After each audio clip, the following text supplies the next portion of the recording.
আসসালামু আলাইকুম এভরিওয়ান। আজকে আপনাদের সাথে আমি শেয়ার করব কুশি কাটার এই টুপির সঙ্গে কিভাবে এই বেনিগুলো সেট করবেন। এর আগে আমি দুইটা পর্ব দেখিয়েছি কিভাবে এই উপরের ক্যাপটা তৈরি করবেন, আর আজকে দেখাবো কিভাবে এর সঙ্গে এই বেনিগুলো সেট করবেন। এই যে প্রথমে এইভাবে মার্ক করে নেবেন, ক্যাপটা একদম সমানভাবে ভাঁজ ফেলে এভাবে মার্ক করে নেবেন। এক পাশে 6টা এবং অপর পাশে 6টা, এখানে টোটাল 12টা ডাবল কুশি আমি মার্ক করে নিয়েছি।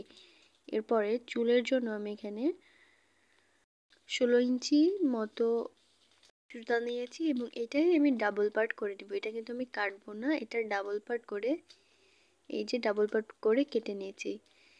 এভাবে 24টা টোটাল এখানে আমি কেটেছি 16 ইঞ্চি করে, বাট এটা কিন্তু ডবল পার্ট, অর্থাৎ 16 16 32 ইঞ্চি। এরপর এই যে এখানে আমি মার্ক করে রেখেছিলাম দুইটা সুতা একসাথে করে এইভাবে দুই পার্ট করে নিব।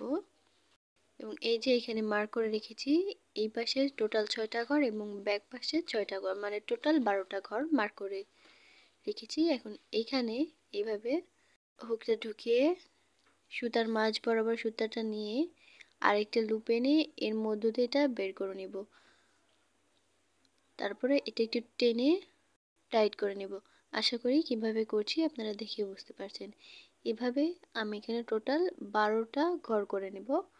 আমরা যে 24টা সুতা কেটেছিলাম প্রত্যেকটাতে দুইটা করে সুতা নেব। এই যে দুইটা সুতা নিয়ে এভাবে ডাবল পার্ট করে নেব, অর্থাৎ এখানে টোটাল 4 পার্ট হচ্ছে। এভাবে ডাবল পার্ট করে নিয়ে এই যে পরবর্তী যে ডাবল কুশি আছে এটা কিন্তু আমি ব্যাক পার্টে কাজ করছি, টুপির ব্যাক পার্টে। এই যে এইভাবে সুতাটা এনে এভাবে এটা বের করে দিব, তারপর এটা একটু টাইট করে নেব। আশা করি আপনারা দেখে বুঝতে পেরেছেন। সেম ভাবে আমি বাকি সবগুলো করে নিব। আমি এখানে টোটাল 12টা ঘর করে নিয়েছি। এগুলো সেট করার পর আপনারা এটা গুনে নেবেন। এরপরে সুতাগুলো একটু সুন্দর করে সোজা করে নেবেন। এরপর আমি 4টা করে ঘর নিয়েছি, মানে 4টা, এই যে এই পাশে 4টা, মাঝে 4টা এবং এখানে 4টা, এভাবে 3 ভাগ করে নিয়েছি সুতাগুলো।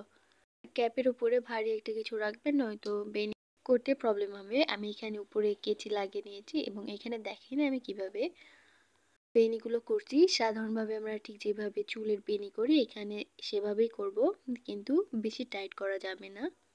আলতোভাবে বেনি করতে হবে যেন বেনিটা ফুলে থাকে, অর্থাৎ এটা মোটা দেখায়। এর জন্য একদম আলতো হাতে বেনিগুলো করে নিতে হবে।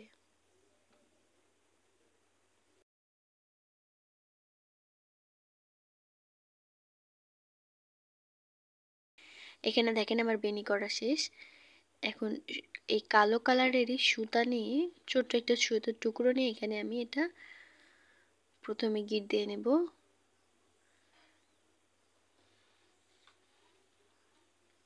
সুতাটা নিয়ে এখানে আমি বেঁধে বেঁধে নিয়েছি। এরপর এই যে এখানে যে ফুলটা আছে ছোট, এই ফুলটা এখন তৈরি করব। এই জন্য প্রথমে স্লিপ নট করে নিতে হবে এবং স্লিপ নট করার আগে দেখতেই পাচ্ছেন আমি এখানে কতটা সুতা বাড়তি রেখেছি। এরপরে চেন করতে হবে 1 2 3 4 5, 5টা চেন করেছি এবং এই যে শুরুতে যে চেনটা করেছিলাম এই চেনের মধ্য দিয়ে হুকটা নিয়ে এভাবে স্লিপ স্টিচ দিয়ে আটকে নিতে হবে। তাহলে দেখেন মাঝে কিন্তু একটা সার্কেল তৈরি হয়ে গেছে, এই সার্কেলের মধ্যে কাজ করতে হবে। এরপর 3 চেইন এবং হুকে লুপ নিয়ে এই যে সার্কেল তৈরি হয়েছে এই সার্কেলের মধ্যে আমরা ডাবল কুশি করব। 1 ডাবল কুশি, এরপর আবার হুকে লুপ নিয়ে সেম ঘরে অর্থাৎ এই রাউন্ডের মধ্যে আমরা আরেকটি ডাবল কুশি করলাম। এখানে 2টা ডাবল কুশি হলো। এরপরে 3 চেইন এবং এই রিংয়ের মধ্যে দিয়ে একটা সিঙ্গেল কুশি করে নিব।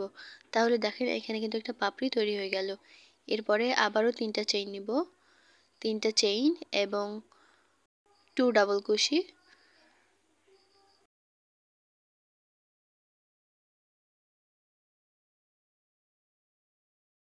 দুইটা ডাবল কুশি করার পরে এরপর আবারও 3টা চেইন করব, 3টা চেইন এবং এই ঘরের মধ্যে একটা সিঙ্গেল কুশি দিয়ে এটা জয়েন করে নিব। একটি পাতা তৈরি হয়ে গেলে, অর্থাৎ এখানে প্রথমে 3 চেইন করব, এরপর 2 ডাবল কুশি, আবারও 3 চেইন, এইভাবে পাতাগুলো করে নিতে হবে।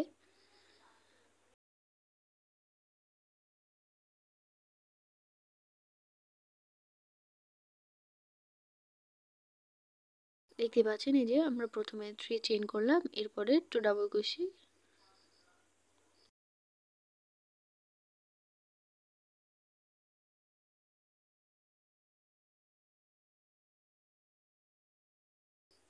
আবারও 3টা চেইন করে এটা সিঙ্গেল কুশি দিয়ে জয়েন করে নিব। এখানে আমার টোটাল 4টা পাপড়ি তৈরি হয়ে গেছে। তারপর এক্সট্রা একটি চেইন করব এবং সুতাটা একটু বাড়িয়ে তারপরে কেটে নিব। অবশ্যই সুতাটা একটু বাড়তি রাখবেন, কারণ এই সুতাটা দিয়ে আমরা বেঁধে নিব। দেখেন আমাদের কিন্তু এই পর্যায়ে ফুলটা রেডি। এরপরে যে দুই পাশে যে এক্সট্রা সুতা বাড়তি রেখেছিলাম, এই সুতাটা এভাবে নিয়ে ব্যাক পাশে, অর্থাৎ বেনির যে ব্যাক পার্ট আছে, এই ব্যাক পার্টে এইভাবে আমি গিট দিয়ে নিয়েছি এবং এই যে নিডলের মাধ্যমে কিন্তু এই সুতাগুলো আমরা হাইড করে নিব।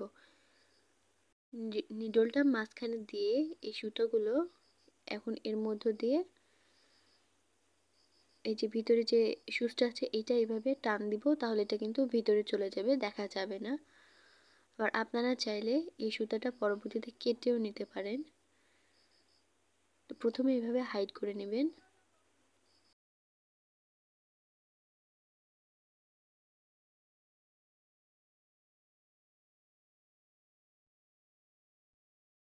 এ পর্যায়ে আমার বেনি করা রেডি। এরপর অপর যে বেনিটা আছে এর সঙ্গে এভাবে নিয়ে আমরা দেখব সমান করে কেটে নিতে হবে, অর্থাৎ বাড়তি যে সুতোগুলো আছে এই বাড়তি সুতোগুলো আমরা সমান করে কেটে নিব। দুইটা বেনি যেন এক সমান হয় সেদিকে খেয়াল রাখতে হবে। এরপর আমি বেনিগুলো একটু ডেকোরেশন করব। এর জন্য এখানে আমি দুইটা পুঁতি ইউজ করব, এই যে কালো এবং এই যে ছোট এই সাদাটা। সুই সুতা দিয়ে পুঁতিগুলো লাগাতে হবে, এর জন্য প্রথমে আমরা সুতাটা এখানে জয়েন করে নিব। এরপর প্রত্যেকটা বেনির মাঝখানে যে একটা জায়গা আছে ঠিক এইখানে আমরা পুঁতিগুলো সেট করে নেব। প্রত্যেকটা বেনির মাঝে মাঝে একটা করে পুঁতি লাগিয়ে নিব। দেখতেই পাচ্ছেন সুচটা কিন্তু আমি ভিতর দিয়ে নিয়ে এসেছি। এরপর আবারও একটি পুঁতি লাগিয়ে দেব। সেম প্রসেসে আমরা পুঁতি লাগিয়ে নেব।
পুঁতি লাগানো শেষ। এখন এই যে ফুলটা আছে এই ফুলটাও কিন্তু আমরা দুই একটা টোপ তুলে ফুলটা একটু আটকে নেব, তাহলে এই ফুলটা পরবর্তীতে কুঁচকে যাবে না।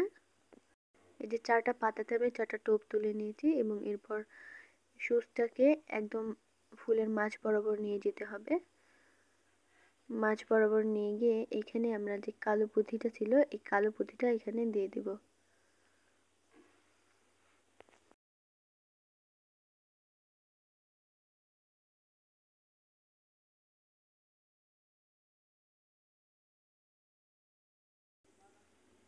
এটা জয়েন করা হয়ে গেলে সুতাটা কাটার জন্য সুচটা প্রথমে এভাবে ব্যাক পার্টে নিয়ে আসতে হবে এবং ব্যাক পার্টে এসে এখানে দু একটা টোপ তুলে দেন গিট দিয়ে এটা কেটে নিতে হবে। এই যে আশা করি আপনারা জানেন কিভাবে সুতায় গিট দেয়, এভাবে গিট দিয়ে সুতাটা আমরা কেটে নেব।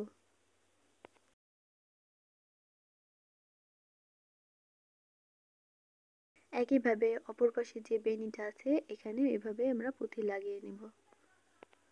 আশা করি আপনারা বুঝতে পেরেছেন। আর আমার ভিডিওগুলো যদি ভালো লেগে থাকে তাহলে অবশ্যই সাবস্ক্রাইব করে পাশেই থাকবেন।